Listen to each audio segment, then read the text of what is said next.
Welcome back to Reddit Talks. Our team carefully creates and hand edits every story to help improve your mindset through storytelling. All of our content is 100% original and human-led. Enjoy the video. After my husband's mistress got pregnant with twins, his family paid me $2 billion to divorce him. I signed and moved abroad then. While planning my wedding, the test results arrived and changed everything. The cashier's check sat on the mahogany table between us, and I couldn't stop staring at the number of zeros. $2 billion. Not 2 million, 2 billion. We understand this is difficult, Richard Brennan said, his voice careful and measured. My soon-to-be ex-father-in-law sat across from me in the library of their Boston estate, his wife Miranda beside him, both avoiding eye contact like I was a problem they were paying to solve. But we ask that you grant Trevor the divorce. Quietly, this compensates you. Appropriately. As if there was an appropriate price tag for discovering your husband of 7 years had gotten his assistant pregnant with twins. My hands were numb. I'd been sitting in this leather chair for 11 minutes. I'd watched the antique clock on the wall tick past each second, listening to them explain why I needed to disappear from their son's life. Trevor wasn't even there. He'd sent his parents to do the dirty work. The paternity test confirms they're his, Miranda added, sliding a manila folder across the table. Medical documentation, ultrasound images, a pregnancy report with a name I barely recognized. Vanessa Cole, 28, project coordinator, Brennan Development Group. I remembered her vaguely from the company holiday party. Polite smile, quiet voice. She'd brought Trevor a drink when he was networking with investors. Apparently, she'd brought him a lot more than that. Emily. Richard's voice softened slightly, which somehow made it worse. You're a smart woman. You've built a good career. This gives you the freedom to start over without the complications. Complications. That's what my marriage had become. I looked at the check again. $2 billion.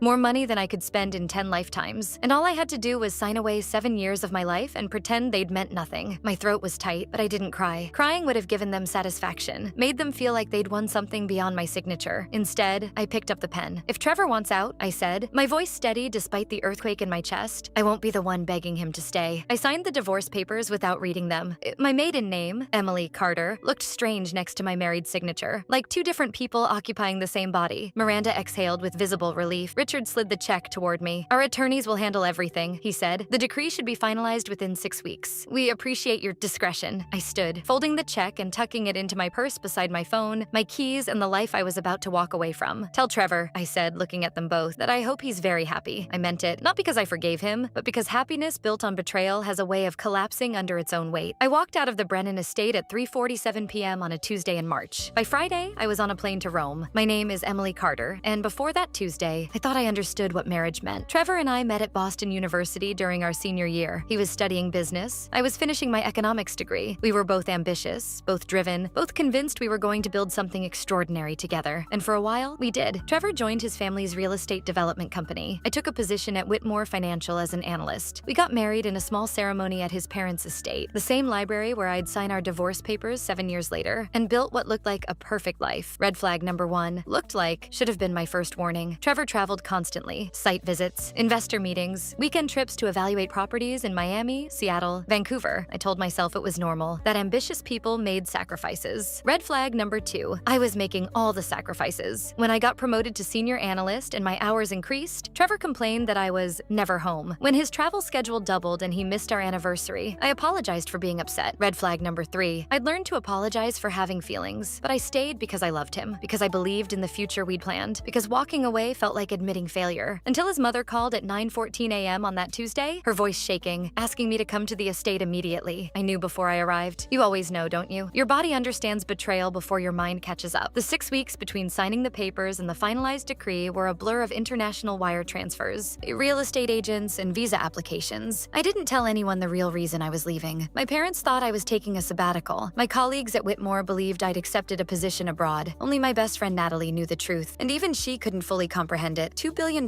She'd whispered over drinks the night before I left. Emily, that's blood money, I finished. That's what it is. But you're taking it. Of course I'm taking it. I'd stared into my wine glass, watching the red liquid catch the light. They want to pay me to disappear? Fine, I'll disappear. But I'll do it on my terms.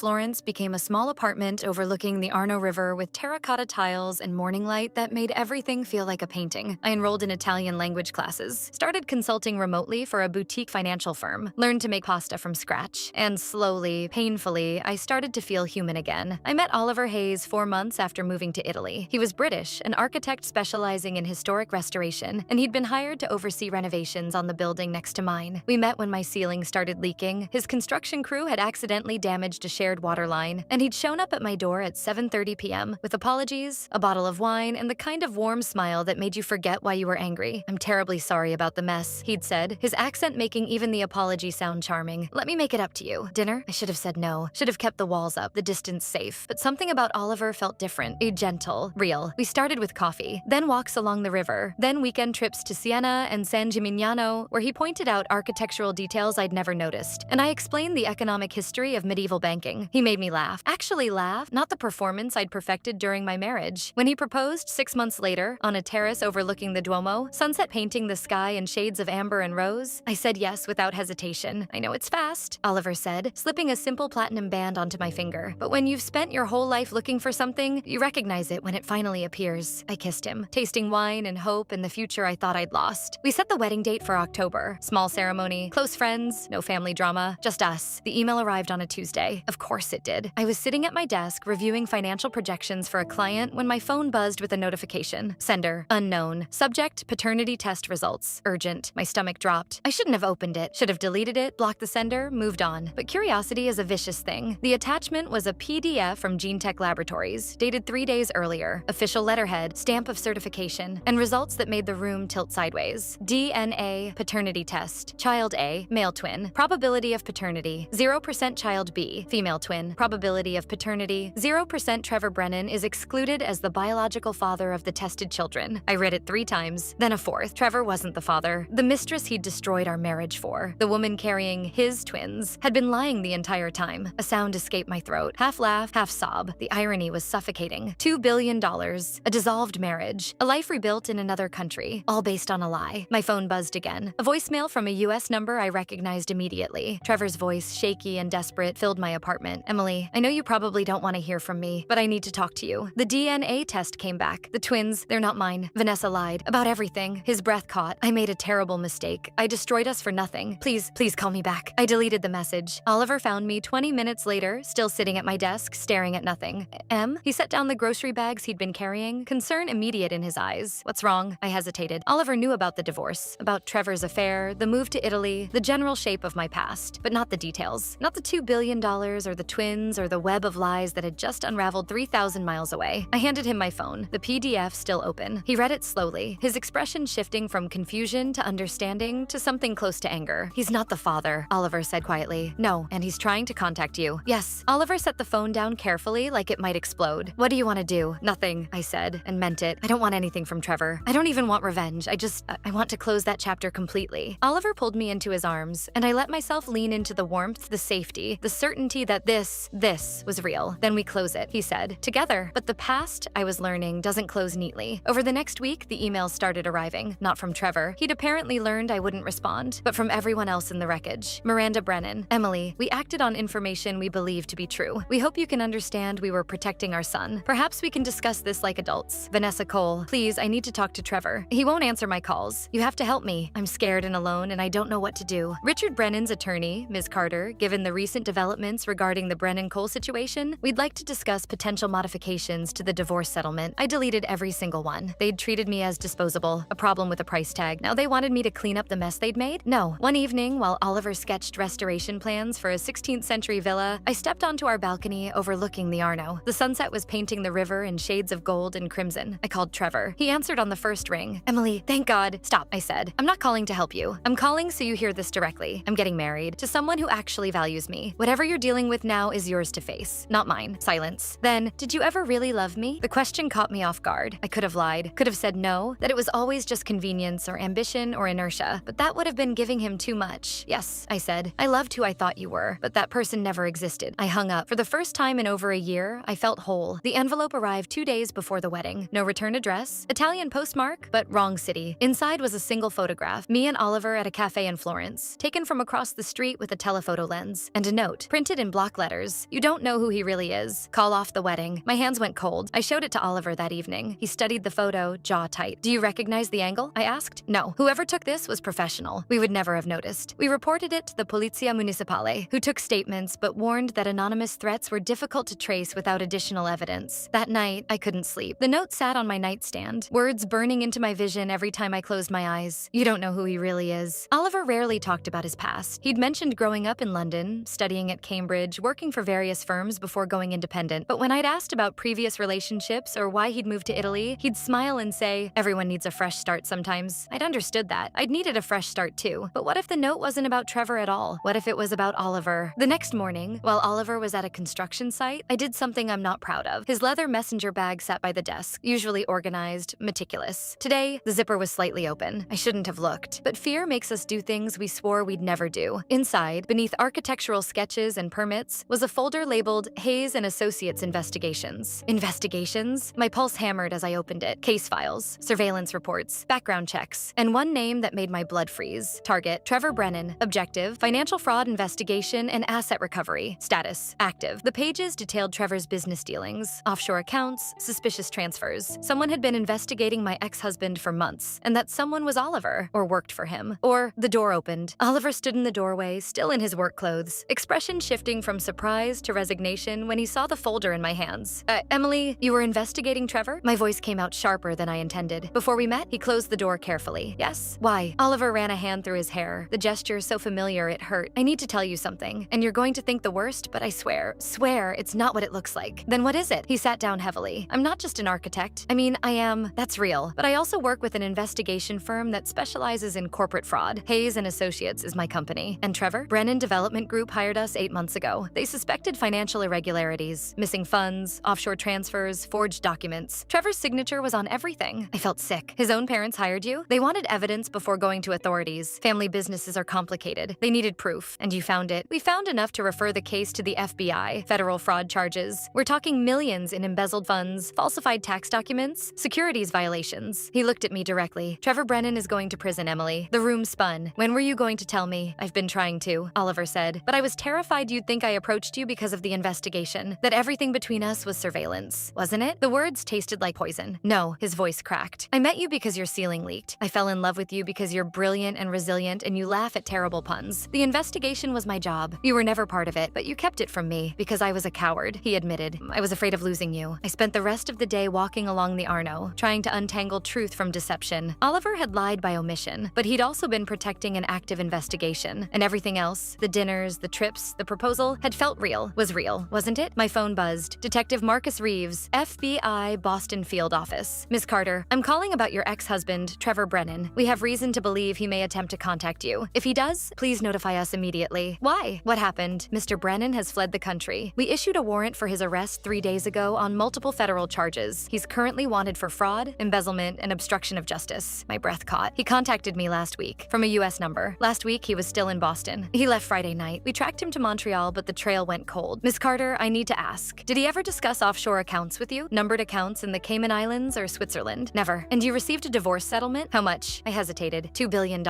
Silence on the line. Then, Miss Carter, that money likely came from embezzled funds. We're going to need you to freeze those assets immediately. The next call was to Oliver. The FBI just contacted me, I said. Trevor's fled. The money he paid me was stolen. I know. I was about to call you. His voice was tight. Emily, there's more. The anonymous note you received? We traced it. How? Fingerprints on the envelope. It was Vanessa Cole, the mistress. She's in Italy, Oliver continued. Flew into Milan 4 days ago. We think she's been following you, trying to scare you into contacting Trevor because she knows you're the only person he might still respond to. Why does she care? Because Trevor promised her money. Lots of it. When the paternity test came back negative, he cut her off completely. She's desperate. I thought about the twins who weren't Trevor's. The lies stacked on lies. Where is she now? We don't know. But Emily, the wedding is in 2 days. I think you should postpone. No, the word came out firm. Certain. I've spent a year rebuilding my life. I'm not letting Trevor or Vanessa or anyone else take that away. Then we increase security. Plain clothes officers, background checks on every vendor. I'm not taking chances with your safety. The wedding took place on a Saturday in October. I'm in a small chapel overlooking the Tuscan Hills. 40 guests, flowers from the local market, a string quartet playing Vivaldi, and 2 undercover FBI agents posing as waitstaff. Detective Reeves sat in the back row, watching. As I walked down the aisle, my father on one arm, Natalie as my maid of honor, I scanned the faces, friends from Florence, Oliver's colleagues from London, people who knew the real me, not the ghost Trevor had tried to pay to disappear. Oliver stood at the altar in a perfectly tailored suit, eyes bright with tears he didn't bother hiding. When I reached him, he whispered, "You're sure?" Completely. We exchanged vows. Simple, honest, real. The priest pronounced us married at 4:47 p.m. We kissed. The guests applauded, and nothing exploded. The reception was held at a restored villa, candlelight and wine and laughter echoing off ancient stone walls. At 6:23 p.m., Detective Reeves approached our table. "Mr. and Mrs. Hayes," he said quietly, "we have a situation." He handed Oliver a tablet. Security footage from Milan Malpensa Airport, times stamped 2 hours earlier. Trevor Brennan walking through international arrivals, headed to Florence. He used a fake passport, Reeves explained. We only caught it because facial recognition flagged him. He's already in the city. My stomach twisted. He's coming here? We don't know, but we've increased security perimeter. He won't get within a mile of this venue. Oliver's hand found mine under the table. We can leave. Go somewhere safe. I looked around the reception, at Natalie laughing with Oliver's sister, at my parents dancing to Sinatra,